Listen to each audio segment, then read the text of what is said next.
Welcome back to Just Giants with Grump and the Cranky Fan, the best damn podcast for the best damn football team. I am your host, the Football Grump. With me, as always, is Mike, the Cranky Fan. And we are back following the final preseason game, Jets 32, Giants 24. Not much to watch, which is good because we missed it live. That's right. Grump and I were together, family wedding. I was out at dinner the night before with our old friends in the 124 crew, Ron and Bruce. Good to see you again. They're excited about the season as much as we are. I did not know that. Oh, I didn't tell you that? Yeah, I don't think so. We went out Friday night for dinner, little preseason prep. I was doing my tour of New Jersey for the weekend, and yeah. So they are excited. They are so excited they are actually going to the Sunday night game, which is great because normally they don't make it out to the night game. That is good because that's usually a Cowboy fan that we're seeing. Exactly. So we're very happy they're going to be with us. We are happy there'll be no Cowboy fans, at least to our right. I'm sure in front of us, behind us, and to the left there will be.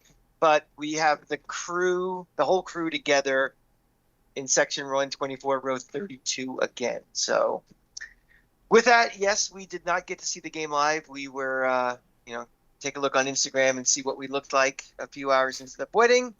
Not a pretty picture, but, when you get to the third preseason game, you're really looking at roster spots on the margins and not much else as far as anything to do with the season. So it's the one game you can go back and watch the tape later on and not feel like you missed anything. Yeah. And so, this is only really interesting because the Jets played their starters for 2 series apiece on offense and defense. So we got a little bit of look at what some depth players who will be a core part of this team looked like against their starters. And so there was a couple of spots that generated some interest, notably Jalen Hyatt versus Sauce Gardner. Whether you want to debate whether or not Hyatt beat Gardner or not, I don't think it's really up for debate. But regardless, it certainly was not something that Gardner could cakewalk through covering Jalen Hyatt. That's pretty much agreeable across the board. Of course, right. And remember, Jalen Hyatt is not wide receiver 1 on this New York Giant team either. No. He's someone that, we are going to, I don't know if ease into the offense is the right word, but he's not going to be a featured receiver like some of the other guys we have on this team. So it's interesting to see, the one guy who can truly spread out a defense and test it. And he held his own. Sauce was an amazing rookie last year, but he's still only in his second year. Yeah, too. Exactly. It's not like it's Darrelle Revis out there. Exactly. I'm not trying to take anything away from Sauce Gardner. It's just that, lightning can be in a bottle for 1 year. There could be a sophomore slump. There's a lot of things there. Or it's just one play that he looked pretty good on. I would say it was 2, but regardless, here's what I will take away from that. I enjoy the fact that it's stoking the flames and that there's possible mind games going on from now until the actual regular season game. If, in fact, they were able to get into Sauce Gardner's head and they can further use that against him throughout the course of the regular season game, then that's a brilliant move. If they just wanted to see how Hyatt would look up against a top-tier corner, then they got their look at it, and I hope that they're pretty happy with what they were able to see. Regardless, that's kind of all I'm taking away from it. Yeah, I don't think they're playing 4D chess worrying about a game that's going to be 9 weeks away. You don't think so? No. Oh, I don't know, man. This is not. I know it's a preseason game, but this is against a regular season opponent later. All chips are on the table, I think. That's possible, but in reality, the moment that they said, this is going to lead into something later, but the moment that the Jets were playing their starters, I do believe that there were certain things that they wanted to kind of test and poke and see. You're not looking schematically, but football is a game of individual matchups just as much as it's an 11-player team game. Right? That's true. That's fair. So, I would not say that that's a silly, crazy suggestion. It could be coincidental, but I don't think that it is. I think it's much more coincidental than again, 4D chess or silly, crazy. I think it's just, again, how much is Sauce going to line up against him, in a regular season match? Doesn't matter. If it does happen, is he thinking? You know what I mean? That's what it is. My personal take on that would be if this game was like in week 2 or week 3, maybe, but it's almost going to be half a season away. Yeah, but that's what makes it better. That is the ultimate individual matchup right there. That's true. but I So think, you have half a season. The cornerback position is as much built on self-confidence as it is physical ability. yep. And I think, you have half a season where, someone like him, we expect to be better than he was even last year, probably. And, you may take it as more of a challenge, like, okay, this fucker, he held his own against me then. I'm going to go get him, as opposed to, oh no. I mean, it's. Well, also think of it this way: are they possibly trying to get into the head of their own player? Do you think Jalen Hyatt wants a better throw next time? Wants a better throw all the time. I think Well, everybody's always looking for perfection. no, Yeah. no, no. I mean, Jalen Hyatt had Sauce Gardner beat for a small window there. The throw Yes. sailed over his head and out of bounds. Yes. If DJ is back there, don't you think he wants that throw? He wants that whole play back. Don't you think so? Kid up against the number one guy. I think he wants that. Of course. I mean, if Tyrod Taylor's throwing in week 8, there's probably a big problem with the New York Football Giants. Of course. So yeah, I would say so. So I think that like even just doing that a little bit, it kind of gets in the head of their own guy. He wants that matchup back too. I don't know. I do think that there was a little bit of game playing there with coaches. I think so. Possibly. I mean, I think the Jets traditionally have treated this game more importantly than the Giants always have. Yeah, but I don't know that plays in. I don't think Robert Saleh's a doofus. I think Aaron Rodgers picked this game because it was the last one. I understand that. No, I don't right? think. Right, but I always think that there's always going to be a, in the building. It may not be this current coach. It may not be this current cornerback, but there is a thing in that building where the Jets are the little brother to the Giants as far as importance in this city, in this league, and everything. And I think they will still treat it like a preseason game, but maybe their heart beats half a beat faster because it's the Giants. On the other side of the ball with the flip situation, I don't know. I don't think it was overanalyzed, but it was certainly put under a microscope. Isaiah Simmons has been here for all of like 48 hours, and he got some snaps in this game, so we got a quick glimpse at what he can bring from a true athleticism standpoint. So a little bit of coverage, a little bit of blitz. Truly what I expected from the get-go, a versatile piece that can just kind of be out there and be confusing and be good at both.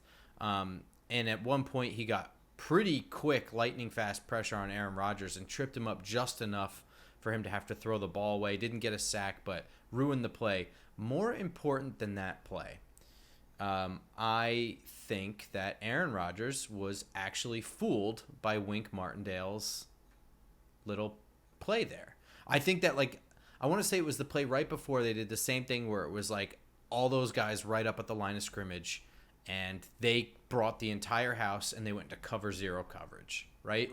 Mm-hmm. And then in that play, they kind of did the exact same thing, and I think they only brought 5 guys, and everyone else dropped into zone coverage. And Aaron Rodgers did not have a hot route to throw to. He had people running vertical routes. I could be wrong. The preseason coverage is absolute garbage. I didn't get a chance to look at it with all 22. But I do think that it's Aaron Rodgers back there. He knows when pressure's coming. He should know when pressure's coming and where it's coming from, etc., and know how to audible, etc. I mean, that usually comes with game planning and stuff, but this is not a 5-year veteran. This is Aaron Rodgers. I do think he was fooled by the coverage. It's possible. Again, you don't game plan for these things. I don't know how much tape they watch of. Also, Aaron Rodgers went against this exact defense last year. That's true, but again, the recall of something, if you're not prepping for it, like if you studied for the SAT test, right, really hard, and then 7 months later, without studying for the test again, you have to take the test again, you're going to probably trip up on 1 or 2 of the questions. So that's kind of the way I look at it. But I get your point, though. Yeah, I mean, my point is basically you have like 7 guys at the line of scrimmage. You don't want to get hit. You're the first team offense. You're supposed to be dealing with whatever 7 guys at the line of scrimmage means. Yeah. That's all. That is my only point. I know he's not game planning. I know there's no film study for this. I'm just making a point that. Yeah. Oh yeah. My 2 takeaways from Simmons playing was, one, he's been in training camp all year up until this point. So I think some people were like surprised to see, look how sharp he looked. Like, the guy's been working out. The guy's been going through camp. So it's not like was sitting at home and got a phone call and all of a sudden 2 days later he's playing. Yeah, I'm not really shocked by what I saw. Right. And the second thing about that one play was the way he just blew up that running back was trying to block him. That was the one thing I noticed off the bat, was just like, boom. Like, if that's your game plan, to have like a running back come in, you may want to readjust what your thought process is with, especially if he's going to be coming in, because I expect him to be, from the linebacker spot, going to be used a lot to go into to pressure the quarterback and stuff. And so when he's coming with a full head of steam like we saw, I think that piece of film is something that the rest of the league is going to be watching and be like, that may not work. Now, granted, I don't know who the running back was, but I don't remember. It doesn't matter. I mean, that might be the most full running back room in the nation. That's true. That's true. As Hard Knocks keeps telling us every 7 seconds. I haven't watched one episode.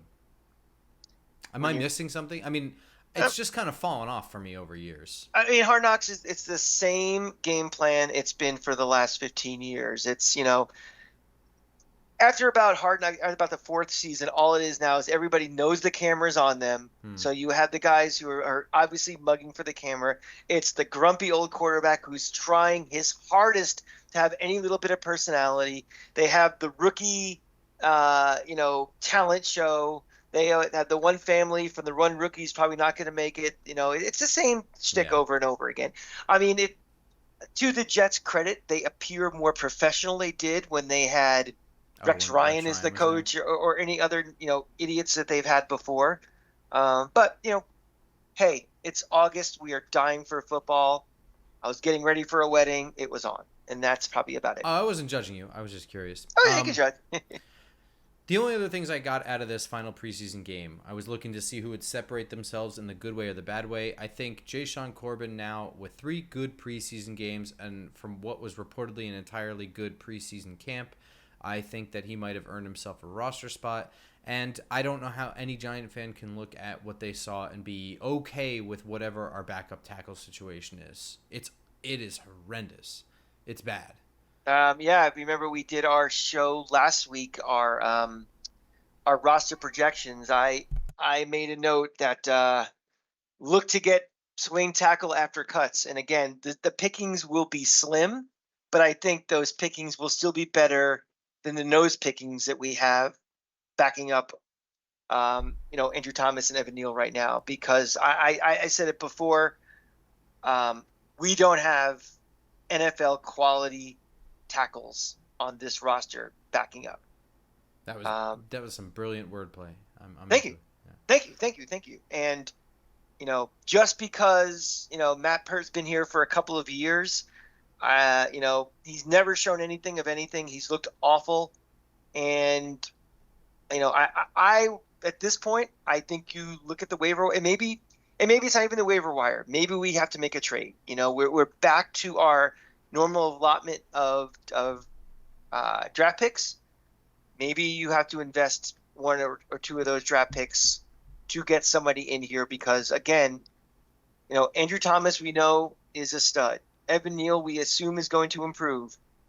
Then we have Swiss cheese back there, and we're spending $40 million a year on this quarterback. We are paying a lot of money for a running back there.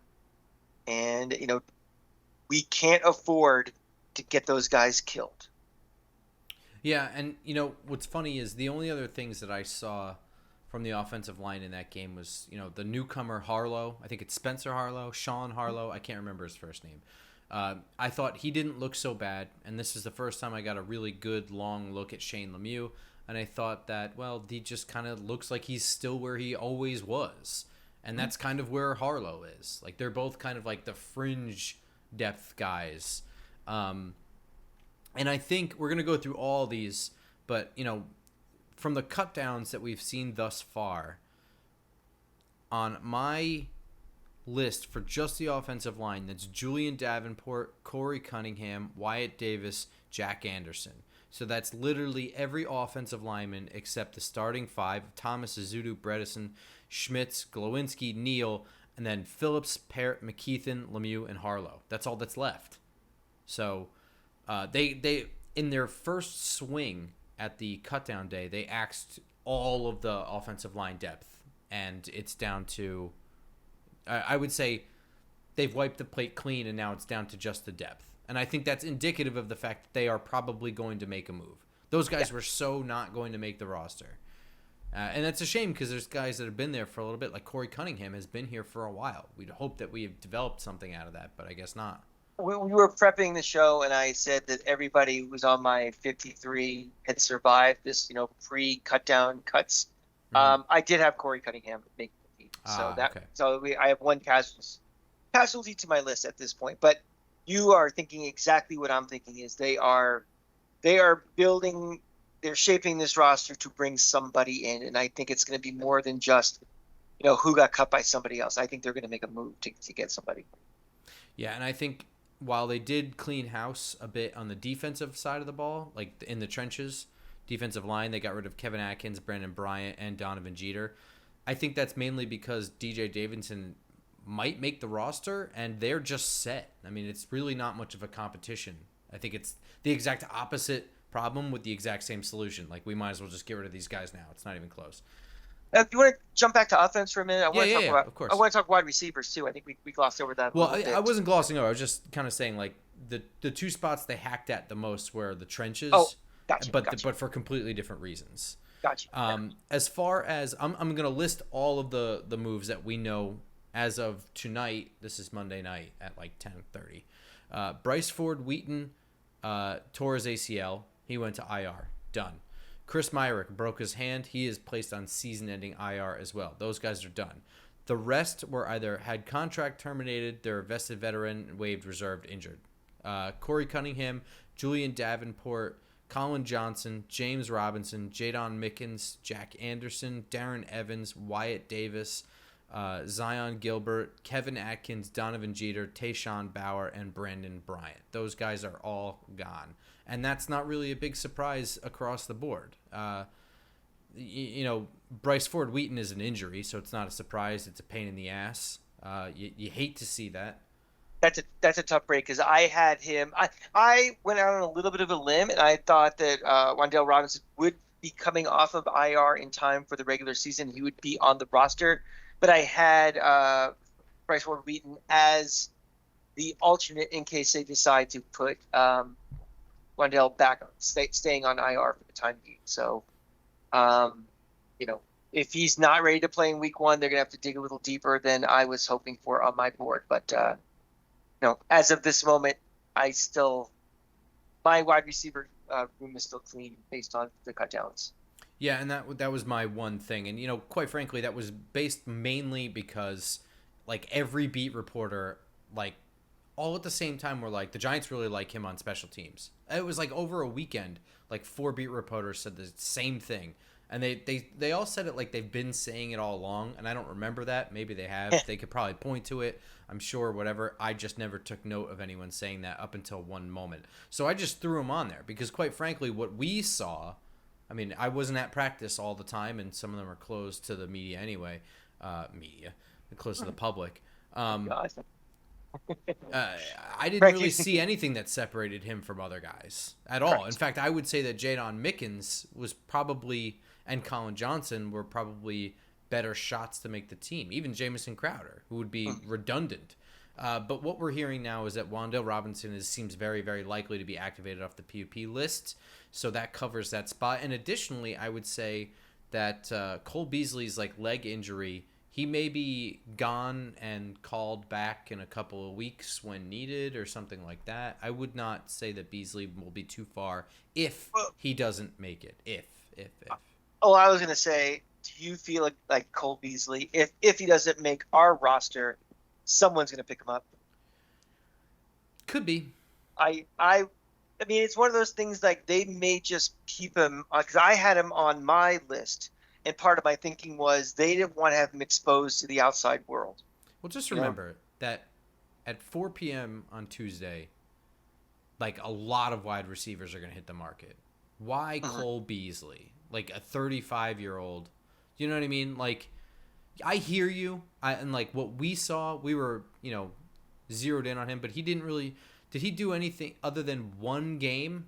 I think on like one series in preseason that like other coaches would have noticed. Maybe Detroit. Is Detroit really going to pick up Cole Beasley What because they about had a team? joint practices? What about a team like Denver?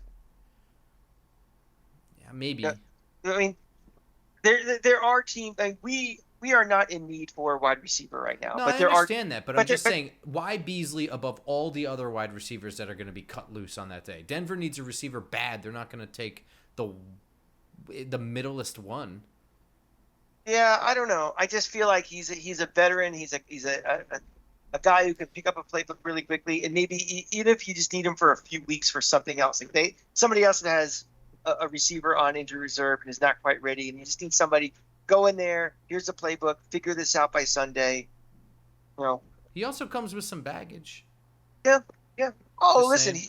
he's not Jerry Rice, but I feel like let's put it this way: there's much more of a likely chance that Cole Beasley get picked up by somebody else than like a David Sills or any of the other, or even like a Colin Johnson.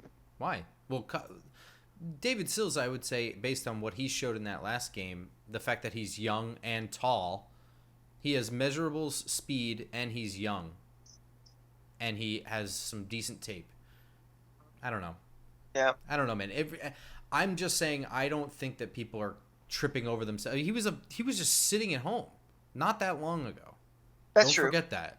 But he was also in the exact same role as we need somebody on a temporary basis that can just go in there and play and do and potentially stick if necessary. I'm not saying you're wrong. I think that he would be a wise pickup. I just don't think that he's going to be high on other people's lists because nobody made a phone call for him throughout like the spring. Yeah, July 21st. Cole Yeah, Beasley signed. so he's been here for 1 month. Right. So nobody cared about Cole Beasley up until July 21st. So I don't Right. know, man. Yes, I do think that he brings a value out there that teams should pay attention to. I just don't know that he's going to be real high up on the list. And to uproot his life, if the Giants are going to call and be like, look, we'll offer you the same deal, you don't even have to move. Yeah. So I don't know. Maybe not. Other than that, no surprises on here. So there is one final thing that is roster related, and that is that Darnay Holmes will almost certainly make the team now. I had him, but I was not sold on him. It was one of the last ones that I added, so I would say he was after my 45th roster player for sure. But he just agreed to a pay cut from $3 million. It's likely that he'll be somewhere between 1 and 1.5. So he will definitely make the team. I had him as my number 5 quarterback. It's just like right on that line of being cut or not. So when you renegotiate like that, you agree to a pay cut. Do they basically rip up the old contract and redo it? Is there any cap implication of that at all, or how does that work? No, I think they just rip it up. Okay, and then if his number was $3 million on the cap, now it's 1.5 or whatever his new one is. Yeah. Oh, okay. Yeah, I mean it's a total restructure of the contract. So there's no cap penalty because you got the other person to agree. And Dan Duggan made a good point when people said like why would he do this? And it's because they have no leverage. If he hit the open market, no team is going to pay him $3 million. Right, so they have to pay it anyway. Yeah. Yeah. So why learn a whole new playbook and a whole new atmosphere and new coaching to make the same thing that the people forever? It's the same reason Darius Slayton. It's your best chance to re-earn that $3 million next year. You perform like a $3 million player on this salary, and whether it's here or somewhere else, you'll get the $3 million contract. Right. You have the best chance to perform where you're already at. So it makes sense. Mm-hmm. I have no further comments. I do think that the next day, I'm going to give you a second, but I do think tomorrow when you guys are hearing this, there will probably already be new news by the time this comes out at 9:30 or 5 a.m. if you're listening to the audio-only version. There will probably already be more roster cuts already. It's going to be very crazy. We are going to take our time because after cuts, I imagine there will be signings and shufflings, and there will be at least one idiotic tweet about how some guy made the roster and fought his way up from a practice squad last year, and he's going to lose that roster spot almost immediately because they're going to take someone from another team. So we are going to wait until late tomorrow night Yeah. to record our thing, right? Yeah, absolutely. So we will have at our hands at that time the most up-to-date information. We will celebrate nothing because it's going to continue to change throughout the week. Absolutely. My big takeaway from preseason was we did not have any serious team-changing injuries. Thank God. And, that's when, I know a lot of people, again, we were at the wedding Saturday night and we were trying to sneak our phones underneath the table and no one was looking to see anything was going on. And we saw a couple things about Giants being crushed by injuries and And it was just like, it really sucks for the people trying to make a roster, but from a team perspective, nothing really other than, I guess, Bryce Ford, really nothing that has any impact on the final roster itself. So getting through 3 games, is a victory in itself. Now, I'm sure all you people out there will be like, because it's a new turf, that's why, relax. But that to me is a major victory for this preseason. I think some things we got other things that came out of this preseason is that, the limited amount of time we saw Daniel Jones in the first unit, we got a happy taste. So we're all feeling good. That one drive, the Jalen Hyatt buzz, the Simmons buzz, they're little morsels, little nuggets, but hey, when you're getting ready to start a season and you're excited from last year, you want little nuggets to get you even more excited for this year. And I think that's exactly what we got. I don't think the coaching staff could really have asked for anything more, from this preseason and training camp and everything. So thank you, football gods, for, things going well. We have now 13 days and counting until the Cowboy game next Sunday night. And on the preparation for Dallas. Let's go. I am finally, after watching that preseason game, I got the sense of like the football season's coming. I don't know what it was about that game because it was like not particularly interesting, but I think it was because it was so boring that I knew it was like the third preseason. Like, that's it. We're done now. Like, this weekend is the cut downs and it's time for the actual regular season. We were waiting for this from the moment. I would say from like halfway through last year, when we knew that we were overachieving but possibly onto something great, we were waiting for like the beginning of this year, right?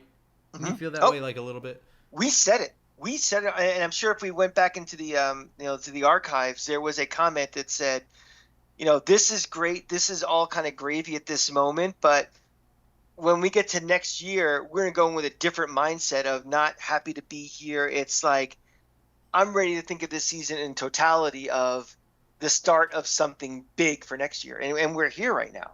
And, yeah, I mean, I